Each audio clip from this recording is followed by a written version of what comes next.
أعوذ بالله من الشيطان الرجيم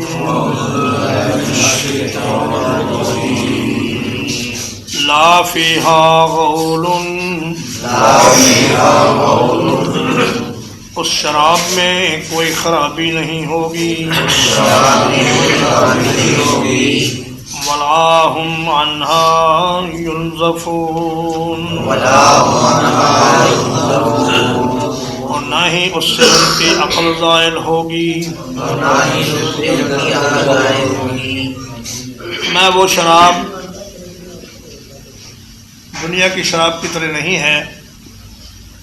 دنیا کی شراب میں جو خرابیاں پائی جاتی ہیں ان میں سر درد، الٹیاں آنا، پیٹ میں درد ہونا اور عقل کا زائل ہو جانا، یہ چیزیں شامل ہیں۔ لیکن فرمایا جنت کی شراب میں ایسی کوئی بات نہیں ہوگی۔ غول کا معنی ہے خرابی، سر درد، پیٹ درد، اور نزفہ ینزفو مجرد اور مزید فی کے ساتھ بھی استعمال ہوتا ہے۔ انزفہ ینزفو اس کا معنی ہوتا ہے عقل زائل ہو جانا، عقل کے اوپر پردہ آ جانا۔ تو انسان کی چونکہ اصل کرامت اور اس کی عزت عقل ہی کی وجہ سے ہے، اس لیے دنیا کی شراب پی کر آدمی اس سب سے بڑی نعمت سے محروم ہو جاتا ہے۔ وَعِندَهُمْ قَاصِرَاتُ الطَّرْفِ عِينٌ اور ان کے پاس نگاہیں جھکانے والی موٹی آنکھوں والی عورتیں ہوں گی۔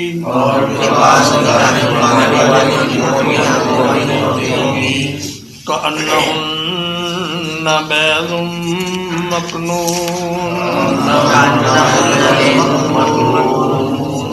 گویا کہ وہ چھپائے ہوئے انڈے ہیں۔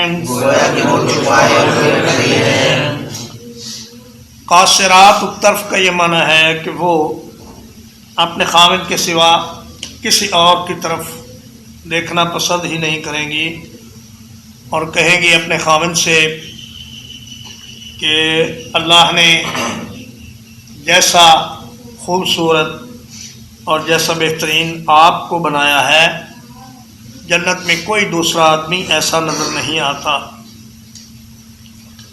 اور ایک معنی قاصرات الطرف کا یہ بھی ہے کہ وہ اتنی خوبصورت اور بھرپور اور مکمل خواتین ہوں گی کہ پھر ان کے شوہروں کو کسی اور طرف دیکھنے کی ضرورت ہی نہیں رہے گی، اور نہ ہی ان کے دل میں کبھی کسی اور کی طرف دیکھنے کا خیال پیدا ہوگا۔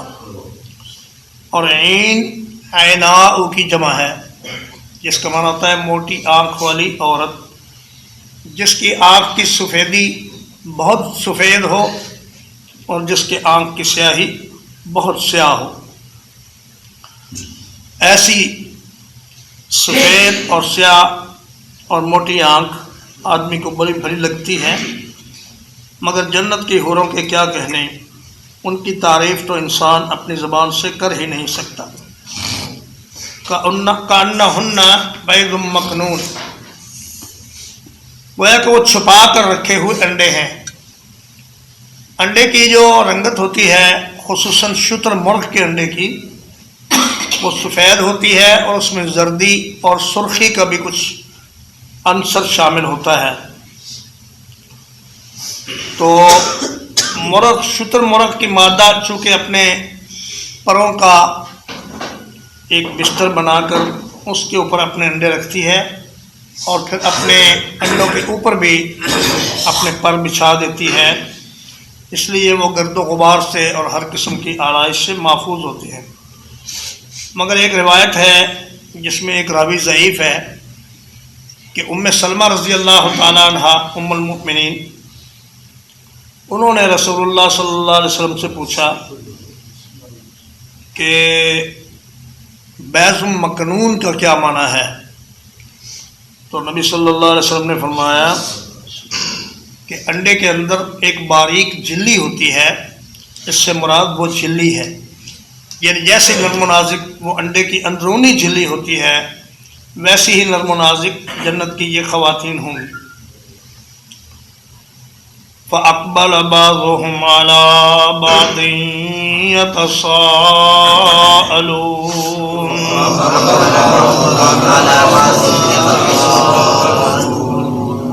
تو ان کا بعض کی طرف متوجہ ہوگا، ایک دوسرے سے سوال کریں گے.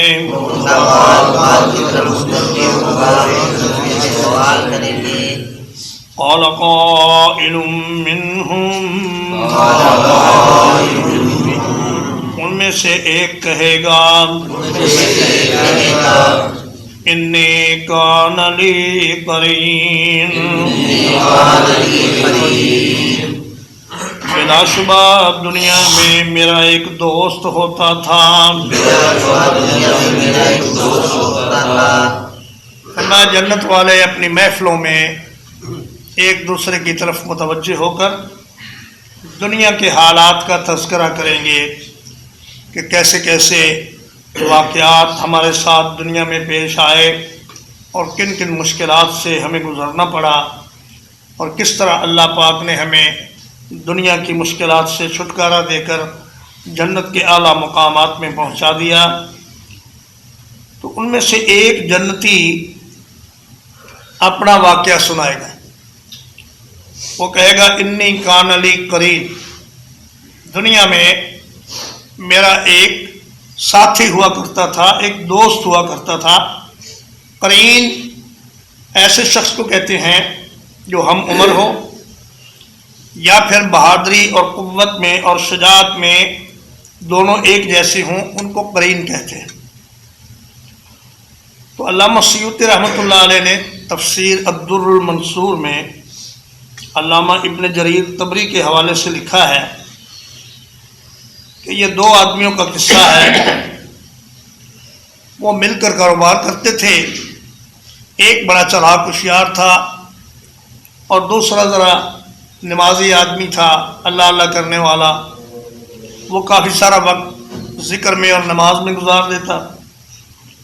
تو اس نے کہا کہ بھائی یہ دیکھو کاروبار میں تم محنت نہیں کرتے، میرا ساتھ پورا ٹائم نہیں دیتے، اس لیے میرا تمہارا اب ساتھ چلنا مشکل ہے.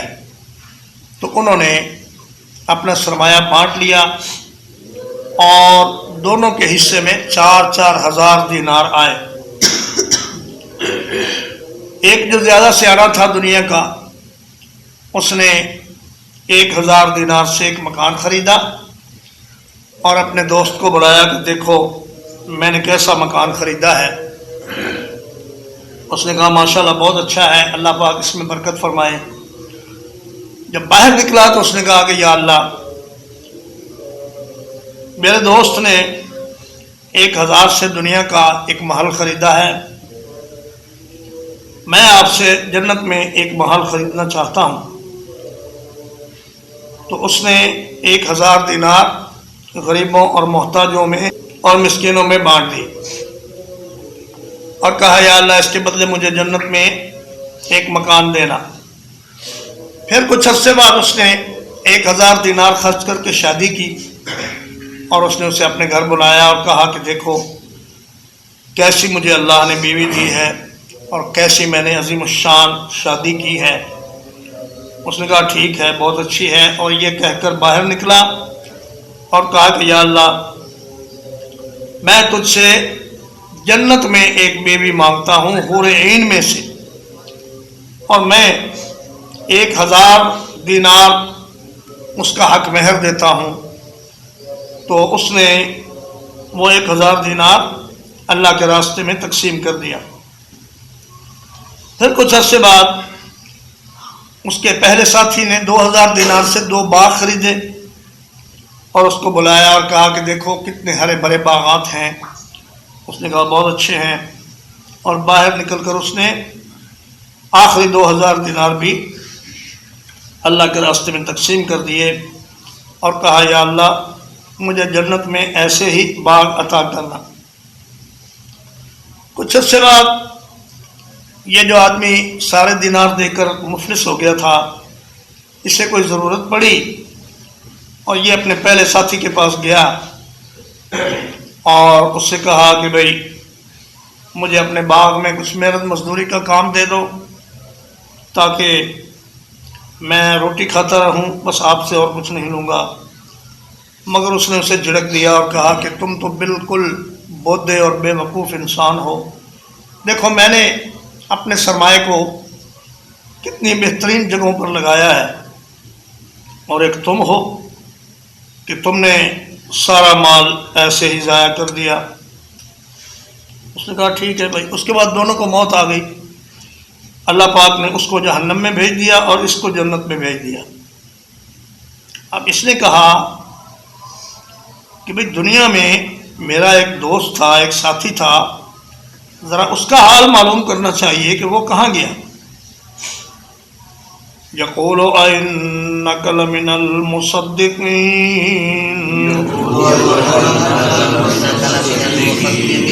وہ کہتا تھا کیا واقعی تم تصدیق کرنے والے ہو؟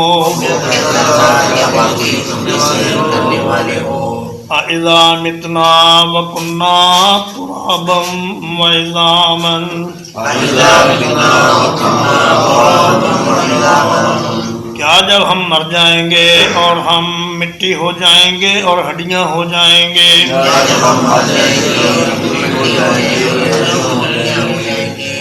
اِنَّا لَمَدِينُونَ، کیا واقعی ہم پھر بدلہ دیے جائیں گے؟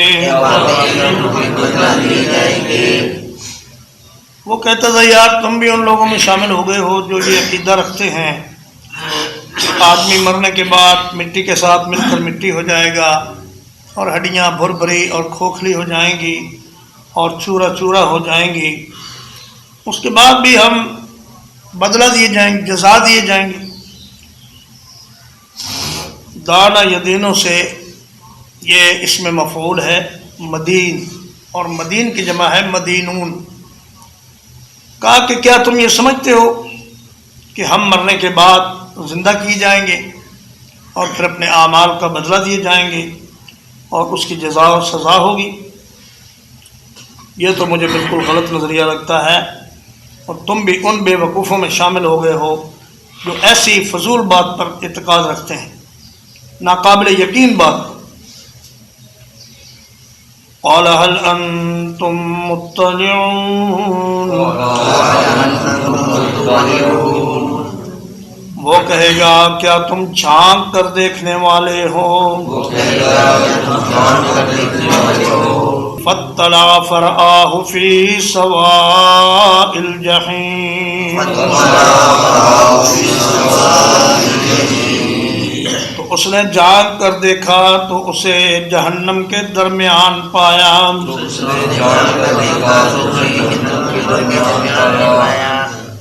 معلوم ہوتا ہے کہ اللہ پاک جنتیوں کو ایسی نگاہیں دیں گے کہ وہ ہزاروں میل دور تک دیکھ سکیں گے۔ یہاں دنیا میں تو ہم کسی واسطے کے بغیر دور کی بات نہیں سن سکتے اور نہ ہی دور کا منظر دیکھ سکتے ہیں، لیکن جنت میں ایسی نگاہ ملے گی کہ جو ہزارہا میل تک دیکھنے کے اور سننے کے قابل ہوگی، سماعت ان کی سننے کے قابل ہوگی۔ تو جب اس نے جھانک کر دیکھا تو اپنے ساتھی کو جہنم کی آگ کے درمیان میں پایا۔ سوا کا معنی ہوتا ہے برابر، چونکہ درمیان کی جگہ ہر طرف سے اس میں آگ برابر ہوتی ہے، اس لیے فرمایا سواء الجحیم، وہ جہنم کے درمیان میں جل بھن رہا تھا اور بری اس کی حالت تھی۔ اب اس نے اپنے اس ساتھی کو مخاطب کیا اور اللہ پاک نے جنت سے اس کی آواز جہنمی کو سنا دی۔ قالت اللہ ان کدت لتردین، اس نے کہا اللہ کی قسم تم قریب تھے کہ مجھے بھی تباہ کر دیتے۔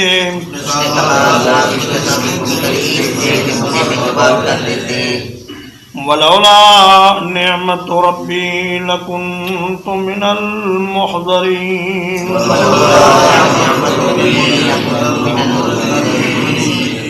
اور اگر میرے رب کا انعام نہ ہوتا تو میں بھی عذاب میں حاضر کیے جانے والوں میں سے ہوتا۔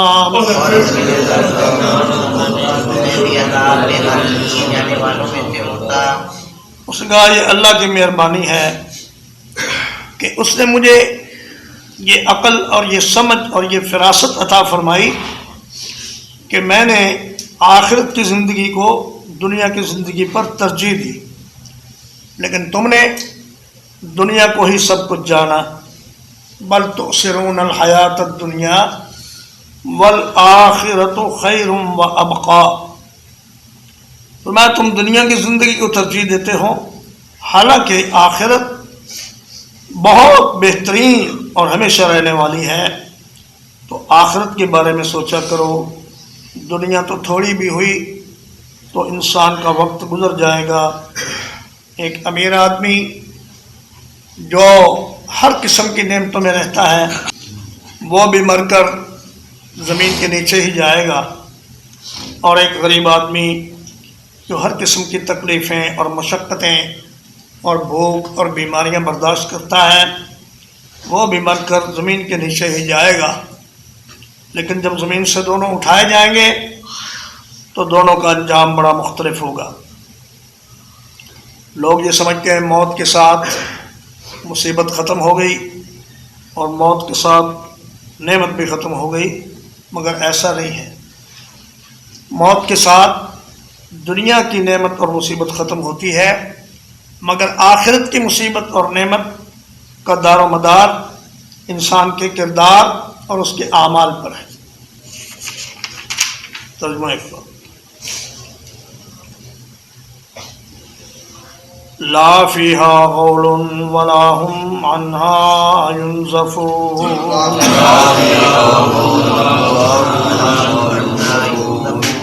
نہ اس شراب میں سر درد ہوگا اور نہ وہ اس سے ان کی عقل زائل ہوگی۔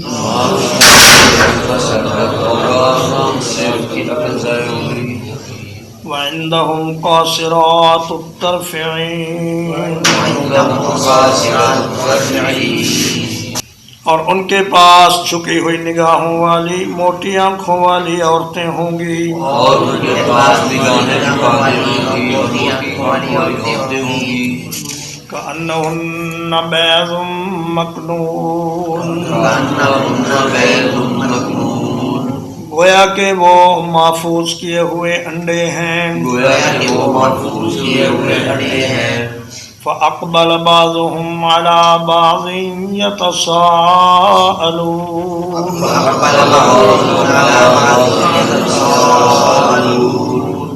تو ان کا بعض کی طرف متوجہ ہوگا اور وہ ایک دوسرے سے سوال کریں گے۔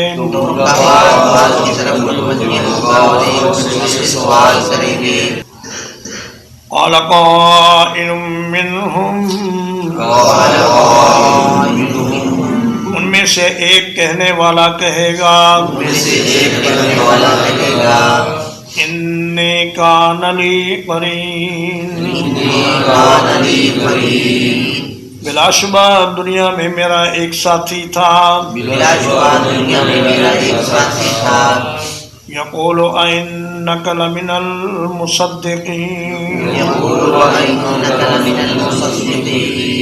کہتا تھا کیا تم بھی یہ عقیدہ رکھنے والوں میں سے ہو؟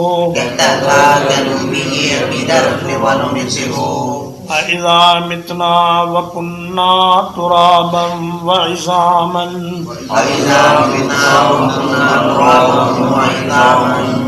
کیا جب ہم مر جائیں گے اور مٹی اور ہڈیاں ہو جائیں گے،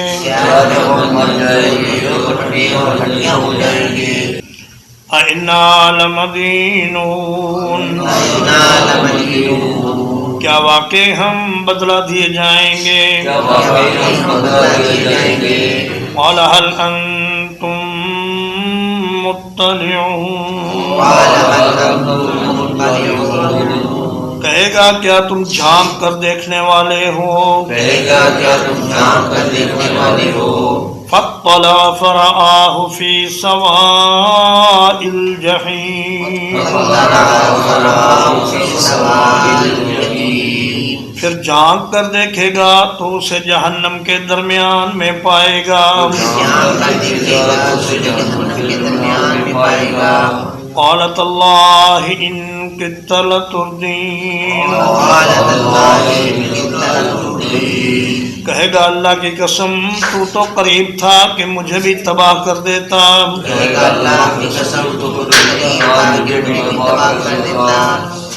ولولا نعمت ربی لکنت من المحضرین.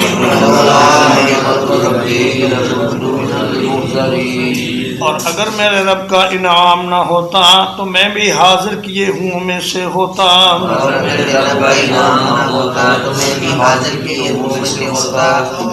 صلی اللہ علیہ نبینا محمد وآلہ وصحبہ.